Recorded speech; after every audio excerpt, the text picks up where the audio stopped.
வணக்கம். என்னோட பேர் ராஜபூபதி, நிறுவனம் மற்றும் பயிற்றுனர் ரேடியன் ஐஏஎஸ் அகாடமி. வாழ்க வளமுடன், வாழ்க மகிழ்வுடன்.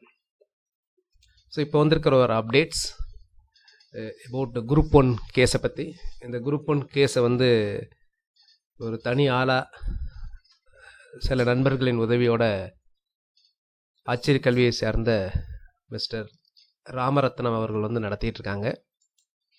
அவர்கிட்ட இப்போ தான் பேசினேன் நான். ஸோ அதிலேருந்து கிடைச்ச அப்டேட்ஸை தான் உங்கள்கிட்ட இப்போ பகிரலான் இருக்கேன். நம்ம ஏற்கனவே தெரியும், இந்த குரூப் 1 முதல்நிலை தேர்வுன்னு சொல்லக்கூடிய ப்ரிலிமினரி எக்ஸாம்ஸில் கிட்டத்தட்ட 50க்கும் மேற்பட்ட கேள்விகளில் குளறுபடிகள், தவறுகள், விடைகள் தவறுதல், அப்புறம் மொழியாக்க தவறுகள், இந்த மாதிரி ஏகப்பட்ட மிஸ்டேக்ஸ் இருந்தது. ஸோ இதற்காக தான் எதிர்த்து கேஸ் போட்டாங்க. ஸோ அதுக்கப்புறம் ஃபஸ்ட்டு ஒரு இது சாதகமாக வரலை. சாதகமாக வர்ற மாதிரி இருந்து கடைசி நேரத்தில் பல்ட்டி அடித்தாச்சு. ஆனாலும் விடாமல் இவர்கள் இந்த கேஸை நடத்திட்டுருக்காங்க. ஸோ அந்த கேஸில் இன்னைக்கு அப்டேட்ஸ். 2 நீதிபதிகள் அமர்வு இன்னைக்கு விசாரிச்சிருக்கிறாங்க. இப்போ கவுன்சிலிங் 29th நடக்கிறதா இருக்காங்க. அவங்க என்ன சொல்லியிருக்கிறாங்க அப்படின்னா, இந்த வழக்கு முடிவை பொறுத்து பணி நியமனம் வழங்க வேண்டும் அப்படின்னு சொல்லியிருக்கிறாங்க. இந்த அடுத்த கட்ட விசாரணை ஆகஸ்ட் 10ஆம் தேதிக்கு கொண்டு வந்திருக்காங்க. ஏற்கனவே வெளியிட்ட தேர்வு முடிவு இறுதி பட்டியல் கிடையாது அப்படின்னு சொல்லியிருக்கிறாங்க. இன்னும் டீட்டெயில்ஸ் இன்னைக்கு ஈவினிங்ஸ் அந்த டீட்டெயில்ஸ் வரும். கோர்ஸ் அந்த காப்பி ஜட்ஜ்மெண்ட் என்ன கொடுத்துருக்குறாங்க அப்படிங்கிற டீட்டெயில்ஸ் வரும். ஸோ அதை வச்சு தான் இன்னும் மற்ற விஷயங்கள்லாம் தெரிய வரும்.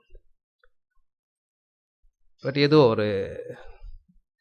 ஏற்கனவே பார்த்தீங்க அப்படின்னா ஹாரிசான்டல் ரிசர்வேஷன் அதை ஒழுங்காக சிஸ்டம் இம்ப்ளிமெண்ட் பண்ணுறதில்ல. அதனால தான் எல்லாத்துலேயுமே குரூப் 1 இருக்கட்டும், குரூப் 2 இருக்கட்டும், குரூப் 4 எல்லா தேர்வுகளும், நீங்கள் டிஎன்பிசி தேர்வுகள்லாம் பார்த்தீங்கன்னா என்ன டெக்னிக்கல் எக்ஸாம், எந்த எக்ஸாம் பார்த்தீங்கன்னாலும் அதிக அளவு பெண்கள் தான் வர்றாங்க. அதாவது ஹாரிசான்டல் ரிசர்வேஷனில் 30% கொடுத்தா அதுக்காக 50%க்கு மேலாம் பெண்கள் வரணும்னு அவசியமே கிடையாது. ஆண்கள் தான் அதிகமாக வருவாங்க. ஸோ இந்த ஹாரிசான்டல் சிஸ்டத்தை கரெக்டாக பண்ணணும். அதை பற்றி நான் வீடியோஸ் உங்களுக்கு போட்டிருக்கிறேன்.